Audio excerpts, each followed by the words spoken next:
Chinese say, tell me, I will forget. Show me, I might remember. Involve me, I will understand. We work in quite difficult projects throughout the region. Some of them conflict resolution, some of them community development, some of them just helping companies come to terms with what it means to be responsible and how to do it. And the solutions are found inside those companies, and the solutions are found with the people on the ground. The solution comes from every single one of us acting responsibly in our own area. I'm not going to talk about professionalizing CSR. I'm going to talk about professionalizing business. Business is society. The idea that you can separate business from society forgets where business came from. What is responsible investment? Why do we even talk about it? Why do we not just talk about investment that society needs?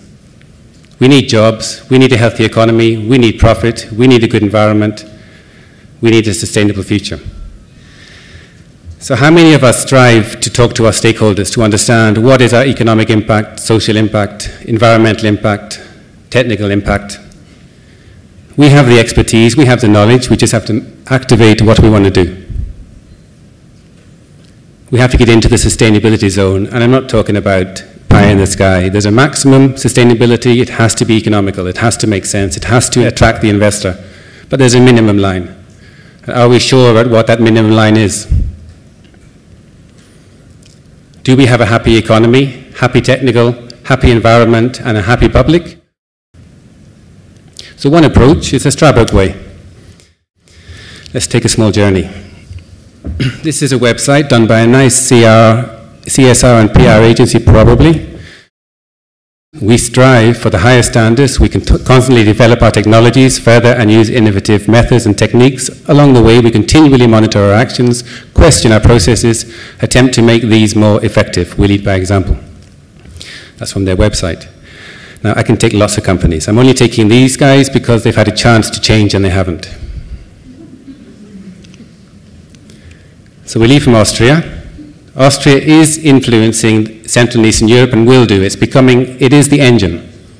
The banks are coming from there, good companies, bad companies, whatever. What are we exporting from Austria? It can be the lead of the solution for this part of the world.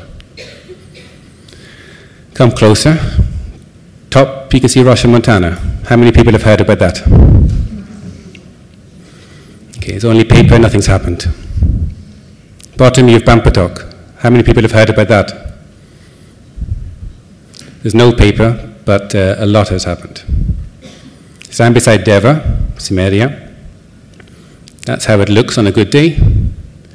But since August last year, apart from the very cold month when it was all stopped, and until today, that's how it looks every day. Business separated from society, this is what you get. That business never spoke to any one of those people before they came there. And yet, Austria and Romania signed in 1998 the Aarhus Convention, like we signed many other things, where it says, talk to your stakeholders before you act. If wrong seems possible today and is accepted, it becomes reality. Yeah. What we accept is what's going to happen. When we say no, it stops. When you stop buying a product, they either have to fix it or take it off the shelves. That dust would have cost that company a truckload of water every hour to fix. There's a river right beside it. Now they happen to work 24 hours a day. There's old ladies right beside, 100 meters away, couldn't sleep for many months, still can't sleep. No one's knocked on the door and said, hey, excuse me. No environmental impact assessment. Permits were given 4 months after the work started, just because a few local people caused a bit of a crisis. They were accused by the majority of the media for stopping the motorway that this was used to build. Ask me where the professional integrity is in all of that. We do environmental impact assessments to understand where we should be operating and how we should operate, not to tick a box. But, so when I found out about it, I phoned up Vienna. Initially, denials. Eventually, once we showed the photos, this was their quote.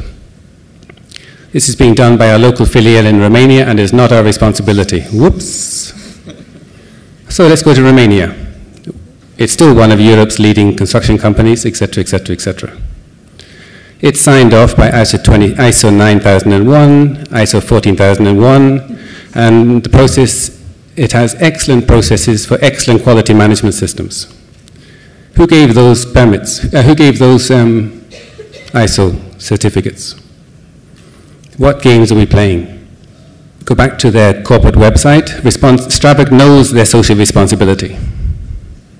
And they are investing in music in a beautiful village in Austria, and in orphans in Romania who are suffering from disease, violence and abuse. Whilst these people are not respecting the human rights of those people in that village. Solutions? There's no easy solution. We need transparency. We need to get the information out there. The biggest environmental impact of a shopping centre is not the shopping centre, it's the products on the shelf.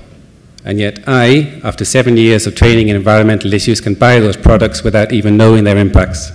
It's my money that made those impacts happen. And I'm ignorant. And I'm trying. So where is our research going? What information are we being taught at school? If you think we don't have a crisis, you just have to read the UN Global Outlook 3. Not one country in Europe is meeting its basic commitment, which is to stop destruction. Not one country. So who do we have to be transparent to? To the people around us. We're about to take a decision, let them know, ask them what they think. By whom? By the companies, by the governments, by the banks. Any serious bank today has signed up to the Equator Principle. It says prior and informed consultation. No one in that village was prior and informed. The project's more than 10 million euro because it's the Deva bypass, the motorway. And any bank that gave Strabag the money, and you can figure out yourself who did it, didn't respect the Equator Principles. Awareness of the impacts of our decisions is all we ask. Connected thinking. Another approach, the Eden way. It was also a quarry. It's in the UK. The company and the local authority all acknowledged they got profit and taxes from this. They made a partnership and they created the Eden project. It wasn't charity. They identified who should take responsibility of that site, created a partnership, became aware of their responsibilities, and they created a connected vision and mission. Where are we going? Unde mergem, and how? What's our mission? How do we get there? It's become an engine for the economy because people use their brains in time. Top 10 English tourist attractions. Tower of London, number 1. St. Paul's Cathedral, number 2. This used to be a quarry. Number 10, the Eden Project. CSR, the framework's simple. Our impacts in the marketplace, our impacts on environment, our impacts in the workplace, and our impacts in our community. Do we have to separate business from society, or is business something society needs and should be respecting the needs of society? So lessons learned haven't changed from last year's. Clarity from the beginning about who we are, include all internal stakeholders, link all CSR activities to value protection and creation. If you want to protect the community you impact, do it with the community as the lead. Let's stop doing programs for the community. I mean, that's how patronizing can we be. They know what they need. They just need us to be a fair partner. Benchmark, if we want, against international standards. You can say how good you are. Capacity build, capacity build, capacity build. We don't have the skill set today. We haven't been trained properly. We're not trained to face the crisis. And let's go back to Strabag. I think you can learn a lot from them. This is from their website. For us, preserving nature applies not only during construction itself, but starts at the beginning of the value chain. We have legislation, how much do we apply? We have brains, how much do we use? Merci molto.